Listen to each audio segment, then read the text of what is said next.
Welcome, welcome, friends. Hello. We are back after quite the hiatus. Yes. Some time off.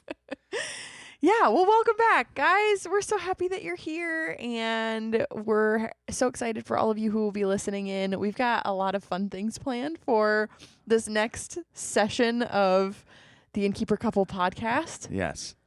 So, Speaking of that, yeah. there's a new name. Yeah, exactly. We're not the Innkeeper Diaries anymore because we're trying to make sure that everything, looks and feels the same. Yes. Well, if you've noticed on the Instagrams, it's not just Innkeeper Brittany anymore. No, Joel is part of it now. Yes, I have been behind the scenes helping make stuff. Yeah. So, or, making videos like that bacon one. I know. So crazy you went viral on a bacon video, but here we are. You never know. What is life? Yes. And welcome to our library. Yes, welcome. Welcome to our home.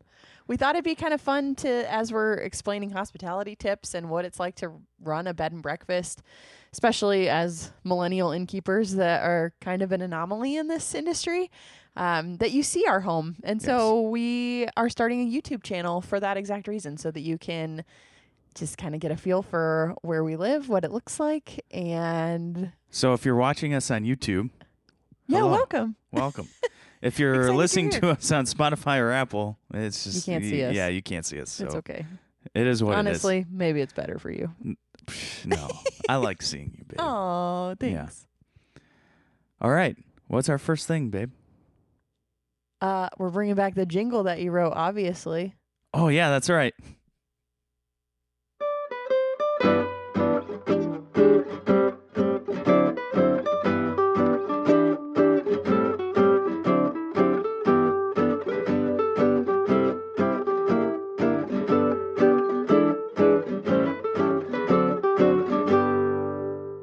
All right, so we're still going to do the same kind of format that we did when we were the Innkeeper Diaries. We're still going to give you a hospitality tip of the week. We're still going to give you a recipe of the week, which you can find in the show notes. And then we'll dive into a little story or just give you some helpful tips. What we found on Instagram is that a lot of people who follow us are very interested in what it takes to run a bed and breakfast. And so these will actually be a little bit more educational than they used to be. Yeah. With fun anecdotes still sprinkled in about our life here as innkeepers. But maybe we'll do another episode of the worst guest experiences. now that we have an entire summer under our belt. Yes. Yeah. So buckle up. This is what we're doing. We'll start with the hospitality tip of the day. This is something that we just started implementing, and I'm very excited about it. We have started to do Spotify playlists for our guests who are coming to the inn.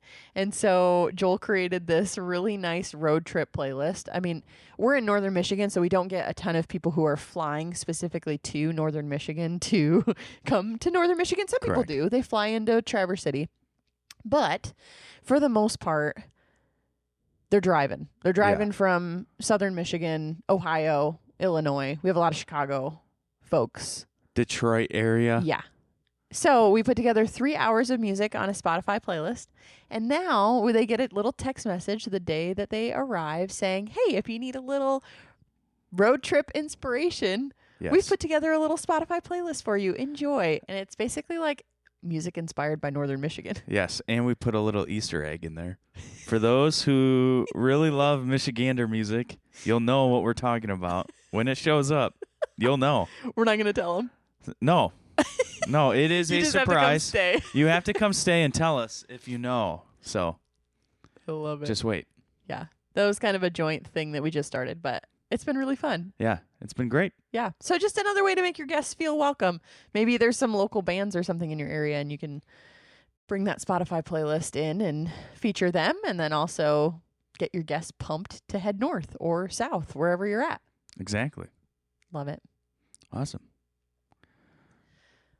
So what's next, babe? All right. So we are going to chat through a recipe that I developed probably about a month and a half ago. We started doing Black Forest hot chocolates, and they are pretty good. I'm not going to lie. They're pretty good, guys. Tell us about it, Joel. Well, Okay, so I grew up in Traverse City. I think I've mentioned that before on the podcast. Or if you've come here, we've probably talked about it. So I automatically love cherry products. It's just in my blood. I think I have cherry juice in my blood. I believe it. Yeah. So these hot cocos, it has cherry in it. It's like dark chocolate, right? Don't you do dark chocolate? Yeah. Or just regular chocolate? Either way. Dark chocolate. And then you put a little bit of cherry in it. Yeah, cherry juice from Cocktail Cherries. And cocktail cherries in it. Yeah.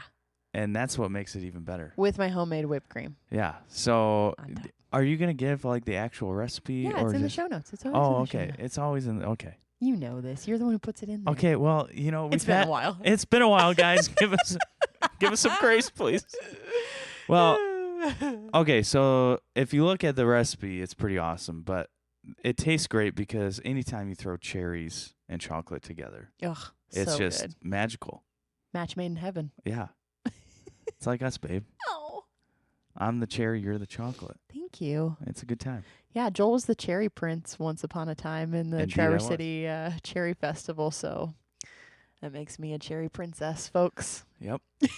We missed the opportunity. I should be drinking a cherry hot cocoa right now. I know. I'm sorry I didn't make you one for this podcast. I could have make myself one. Mm-hmm. It's okay. It is what it is. Yep.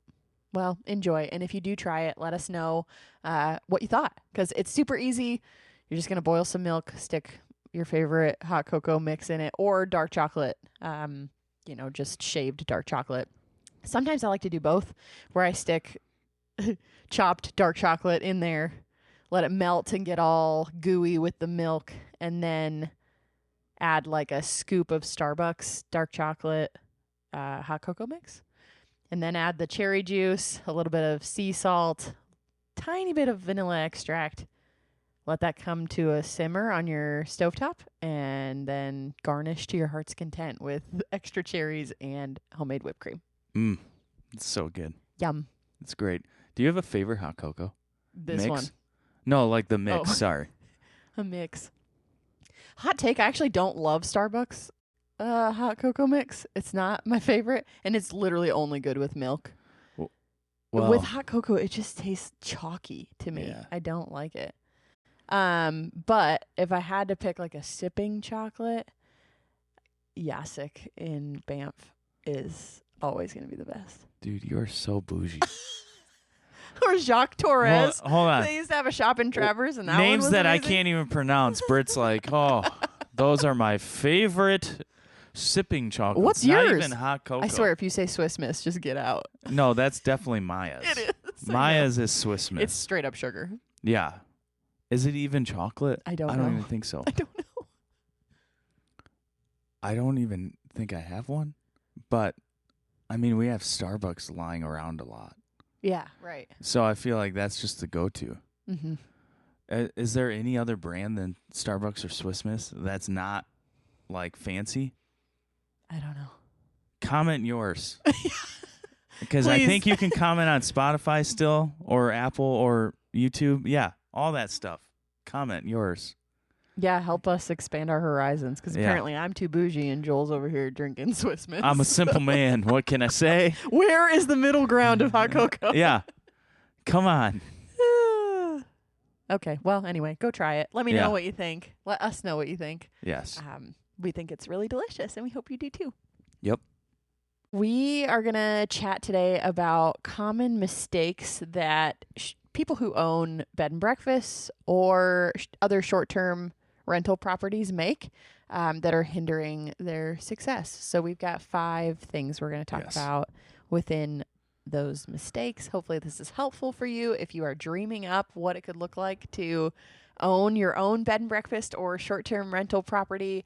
We would love to coach you through that, and we actually have a course that we just created not too long ago. We've got several people part of it now, and it's been so fun. Yes. And so if you are looking for exact templates to kind of help you through that journey, we would love to provide a shameless plug right here and say, come join us. It's a really good time over there. Yes. And we answer all of your questions about in ownership. So it's great. Yeah, mistakes. Let's dive in. And some of these are some that we've made too. Oh, yeah. Which is why we're able to share about them. Yes. So it's not just us going, No.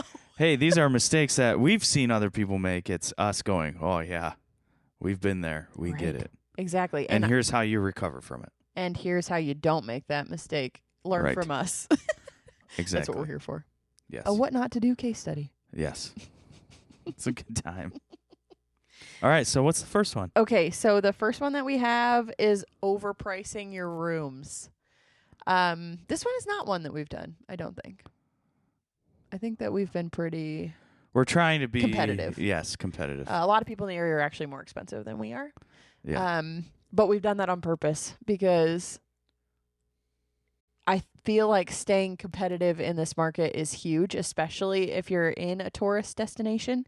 It may not be that way if you're kind of on the front end of people coming to visit your area. But for us in little Bel Air, Michigan, that has a population of 1,000 in the winter and 10,000 in the summer, we're pretty oversaturated with Airbnbs now and bed and breakfast. We have 3 bed and breakfasts, 1 inn, and probably countless Airbnbs. And a couple motel. Oh, yeah.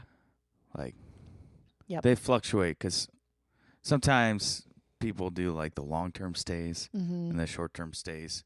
We have a couple places that kind of go between the two. But there's still competition to us. Right. And so some of these Airbnbs will come in and they'll just like charge so much per night.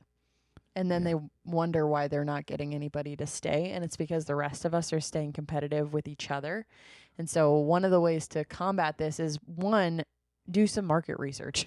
Like, go online and figure out what other Airbnbs are charging in your area. Or if you do run a bed and breakfast, we highly recommend being on other sites just, besides your own website. Joel and I preach that a lot of like Expedia is really important to be on. They own booking.com and Orbitz and so many other companies. And so being on those is super helpful. We are on Airbnb now. There's just a lot of ways to market your bed and breakfast and check for overpricing so that you're not. Well, and those sites already have that too, so use that tool. So Expedia has a tool where you can go and it's a whole map, and they have everyone that's on Expedia in your area, and you can see what the accommodations are for each place. Because that's the thing too, like depending on what you have on your space, that's how you charge. Right. So if it's just a small little room, typically you don't charge as much as like say a whole house. Exactly. And so you can kind of see where everyone's at, and some places are condos that like Airbnb or Expedia. Some places are more of a condo feel. Some are just a room. And so it's helpful to see where, like, what people are charging rather than just being like, oh, I feel like I can make, $600 a night because I saw in this other location, maybe an hour away, they were charging that. Right. Because we have that, like, in Traverse City, some bed and breakfasts are, like, very, very expensive compared to us. Like $500 a night for a bed and breakfast. And that's on the low end. Yeah. So if we try to go, oh, let's charge $500 a night, we'd never see anybody. It's not going to work. Nobody would come. So you just have to be mindful of the area and what brings people in. What are the attractions? Yeah, such a good point.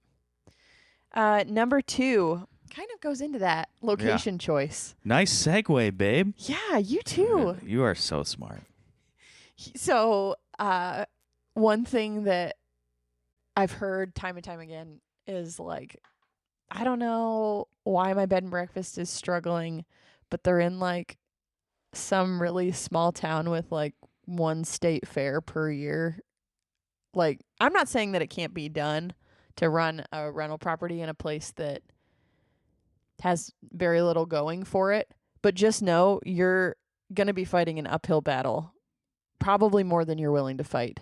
And it's true that if you have something very cool and people are like willing to drive to it, like, for example, there's an Airbnb that is in Hocking Hills, Ohio, and we've never stayed there, but they're, out of the way a little bit, but they've created an entire like compound of incredible things on their property that make them a destination. Like not I don't hear very many people every year going to Hocking Hills, Ohio. It's beautiful. I've heard great things, but also like, and I think there's up and coming. Maybe that's a bad example, but I just feel like in so many cases, unless you are willing to put so many things on your property to make it worth the drive for people, you're going to struggle. Well, there's a difference, and I feel like this is where you're going with this.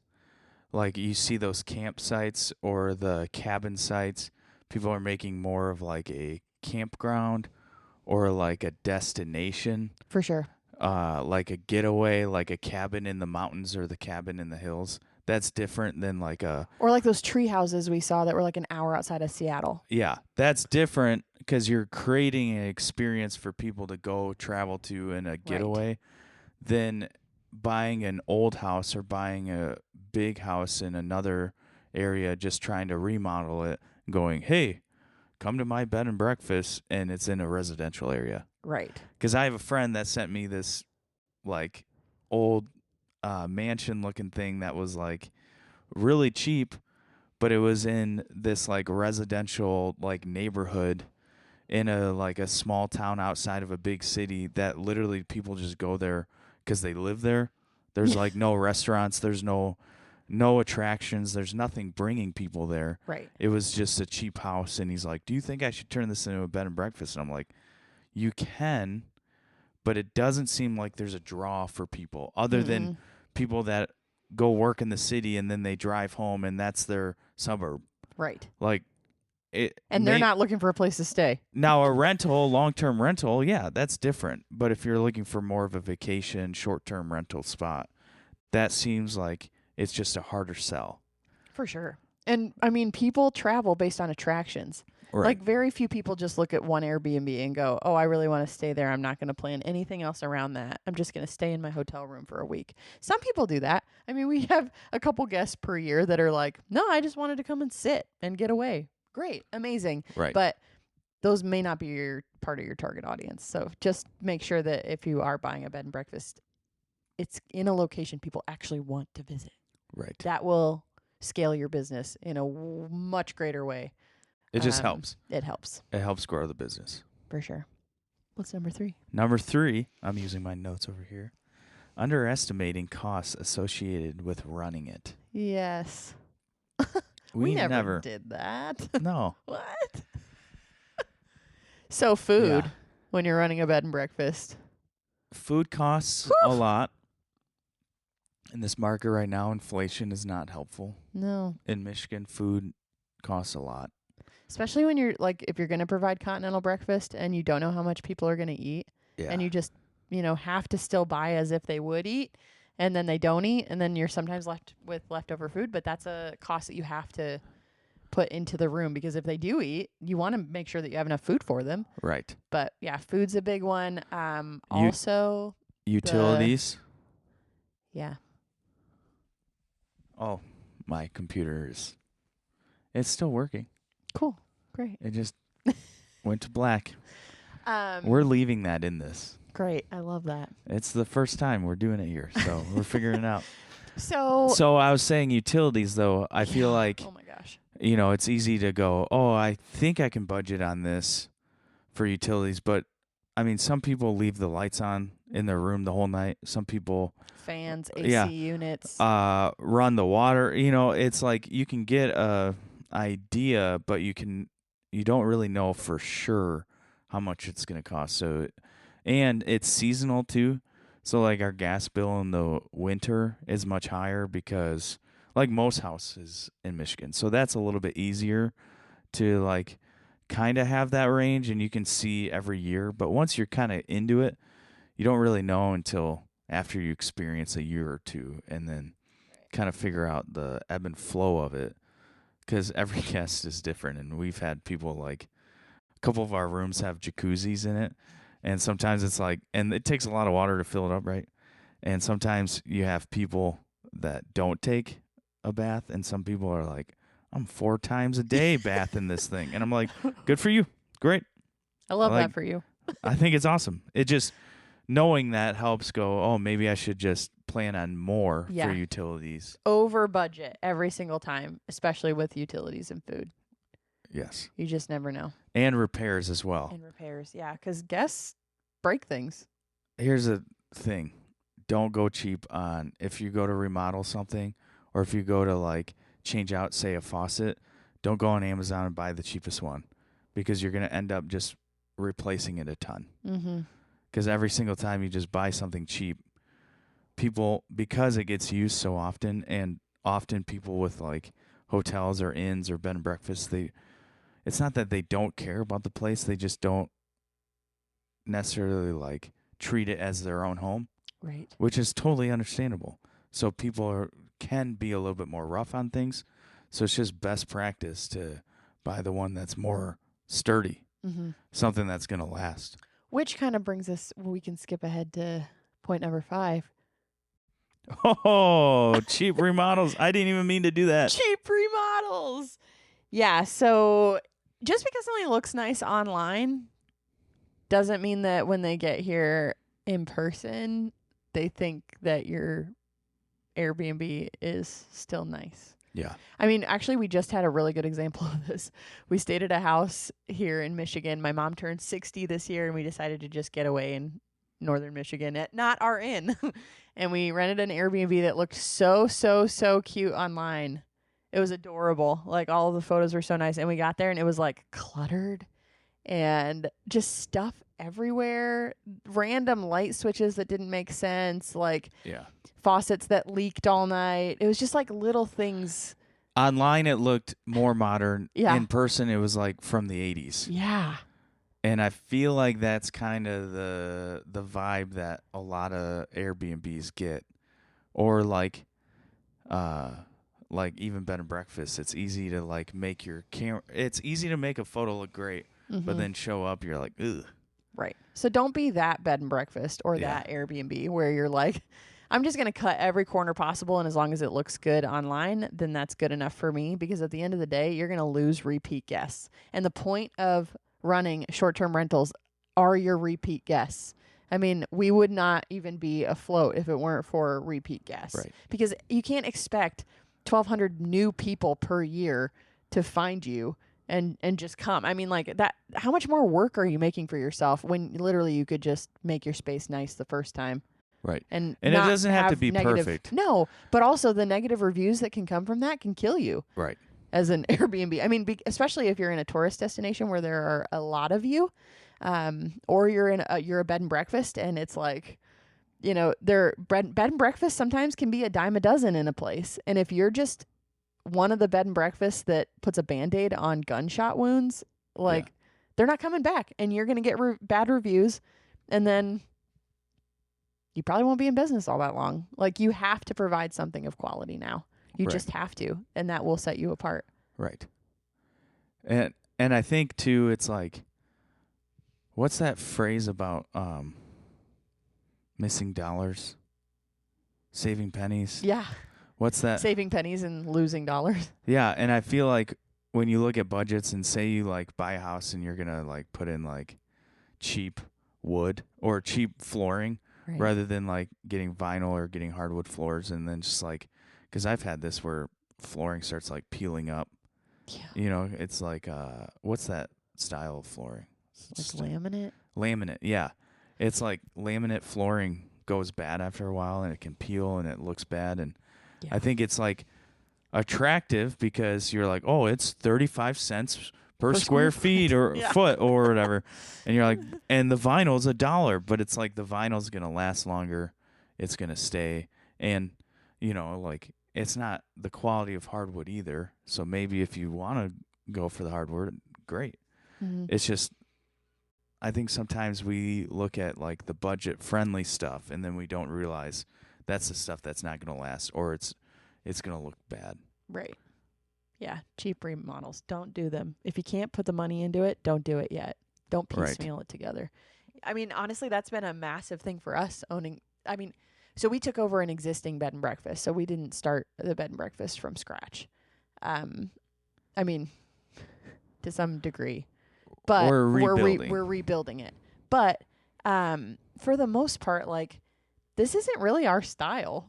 I mean, like, Right. I wouldn't look at this bed and breakfast in some of our rooms. I'm like, yeah, I would never have chosen that. Or like, we're nowhere near where I would love to be, I guess is what I'm saying. But that doesn't mean that what we do has to look like garbage either. Right. Like, you take what you can do and take it in chunks, and don't do half a room. Wait until you have the funds to do the entire room. That way it's not like a hodgepodge of two designs. half shabby chic, half rustic. Unless if you're just like repainting. Yeah. And That's it's color sure. that makes sense. There are ways that you could redo or like changing out some of the art, but you're talking about like, say it's like shabby chic. Room A is shabby chic, and you're wanting to do it like nature themed. Right. And you're like, well, I can only afford to do the bathroom nature themed, and then the rest of the room is like, shabby chic. It's like, just wait a little bit longer to, like afford the whole thing and make it feel cohesive. Because I think that's the thing too, when you start like remodeling some things, it's easy just to pick the cheap stuff and then make it less cohesive. But when you're welcoming someone in and you want this place to feel like a home, you want it to feel cohesive throughout the whole thing. Yeah. And there are too many bed and breakfasts out there, honestly, that are like the Cheshire Cat on Gilmore Girls, where you walk in and it's like gaudy as heck and there's craft time at 2 p.m., And like, I think that's what keeps the younger generations away from bed and breakfasts are those ones. But honestly, they're few and far between. And the people who are doing it well understand that cheap remodels will never get them where they want to go. Right. Awesome. What's the last one? Last one. Ooh, marketing. Ooh, is marketing, which is a fun topic for us. We've spent a lot of time learning Instagram over the last 6 months. Yes. We have grown our page to almost 20,000 people in 6 months. And we've learned a lot about what it takes to market a bed and breakfast or a short-term rental in general. And I think one of the things that is critical in marketing your space is that you're selling an experience.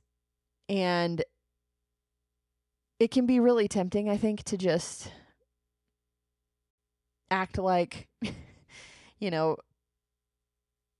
bed and breakfast is one way and it's not. It's kind of like the cheap remodels thing, but also like, you're not only selling your bed and breakfast, you're selling the area. And I feel like that's something that a lot of bed and breakfasts miss out on when they're on their page. They're sharing about like their life. Do not use your short-term rental property to share about your life. Like, if it's like our Park Street Inn page, we're not posting about, our dog or like, Right. I just feel like there are so many people out there who are just like giving the day to day. And like, while that's sometimes helpful to see like the behind the scenes of what innkeeper life is like, I think more often than not, people want to know why they should come to your bed and breakfast. And if you have cool attractions by you, I mean, like us, we're in the chain of lakes. And so we're 10 minutes from Torch Lake. We're, feet from Lake Bel Air. We're 6 minutes to Intermediate Lake. We're on Clam River. Like, I mean, there are so many different lakes around us. And so we capitalize on, hey, if you're coming to Northern Michigan, you're probably coming to either paddleboard, snowshoe, hike, snowboard, ski. You're outdoorsy. And I think the most important thing that we can say, and we'll get more into more marketing, later on in the podcast too, of just trying to help with that, because I think it feels really ominous to people who are running Airbnbs and short-term rentals and bed and breakfasts. But yeah, just remember that you're selling an experience, and it's... And you can do correct me if I'm wrong, you could do the daily experience thing of an innkeeper life if your inn is part of bringing people in for an attraction. Like, in my mind, if this was like a farm and you had horses. Oh, yeah, totally. Or you had cattle, or you had, alpacas or whatever, and like maybe that's part of your bed and breakfast. Absolutely. And you're like, oh yeah, today Ricky, he bit, goose, and they're 2 horses or something. I don't know. Like, and you make a funny video of that, because we've seen bed and breakfasts online that market, and they like have their like animals or whatever part of it, for sure. and it's like but daily it makes life, sense. but it makes sense because that's part of drawing people in. Right. Yeah, Instagram marketing or social media marketing in general, you just have to find your niche as an Airbnb or a bed and breakfast. Like, what are the skill sets that you have that will set you apart? Because honestly, there's so many Airbnbs out there now. Like, so what that you own an Airbnb? Yeah. Honestly, so what? Who cares? Like, what is it about you that makes this place unique? Like, what are the unique things that you included in your house? I saw one the other day where it was like the kitchen island like became a staircase down to the basement. And like they really, harped on this. And it's cool because it leads to like this game room with like a dartboard and a pool table and all this other stuff. But you have Dang, no I want want to go visit that. Where's that, babe? Vacation? Exactly. And so like obviously that's their niche, like really interesting interior design that nobody really thinks about, Yeah. And so you just have to find what your niche is as a bed and breakfast or an Airbnb, whatever you're running, because it's going to set you apart, and the algorithm's going to appreciate that, and it's not going to be just noise to everybody else. So again, just find your niche.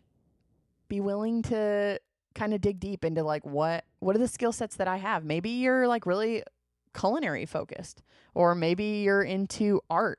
Yeah. And, you have like local artists featured in your Airbnb and people can buy the art while they're staying with you. Or maybe you are outdoorsy and it's a very rustic looking cabin. Or maybe you're a glamp site and the glamp site has, West Elm furniture or something. It makes you feel really luxurious in the middle of nowhere. Like maybe you're outside of a national park and you can really capitalize on what to do in the park. But either way, you're going to be selling an experience, and you are part of the experience, and your place is part of the experience. So sell it. Highlight the experience. Mm-hmm. Don't highlight random parts of your life. Right. Exactly. If I could sum it up, that's kind of what you're trying to say. Exactly. Nice. Cool. So the 5 mistakes. Yeah. Frequently made mistakes. I think, honestly, we did marketing wrong when we first got here. We had no idea what to post about. We were just posting random videos of our rooms, like hoping that somebody would show up and be like, I remember that. Look at how cute this bedspread is. And then we were like, what are we doing? Yeah. And then we were just going around in circles on Instagram like, oh my gosh, I'm exhausted. I'm spending half my life on this stupid app trying to find somebody to come stay with us. And it's just not worth it. But I think the sooner you can get into your groove and, stop scrolling to find content from other B&Bs, because honestly, like if you're going to look for inspiration anywhere, I would recommend checking out 2 different industries that are not your own and seeing what goes viral for them, and then copying that content. If you're a bed and breakfast owner, like maybe you're looking at like, I don't know, culinary stuff, or like just find a different industry to copy your stuff from, because if you just go to a bunch of bed and breakfasts and you copy each other's content, like you're so just dumb. part of the noise. Yeah, exactly. And nobody's ever going to find you. Yeah, you're not going to be unique. You're not going to set yourself apart. You're just going to be just another brick in the wall. Exactly. Yep. So don't spin your wheels. Don't spend too much time on Instagram or Facebook. Yeah. But it can work for you, and it's free advertising, so please take advantage of it. Yes. At least try. At least try. And if you need any help, let us know. Yeah. Comment below. I like the comment section. You do. You love the comment section. Awesome. Sweet. Well, that's it for today. That's it for today. Thanks for sitting with us in the library for a little bit, friends. Yeah. Thanks for hanging. We'll see you next time. See you next time.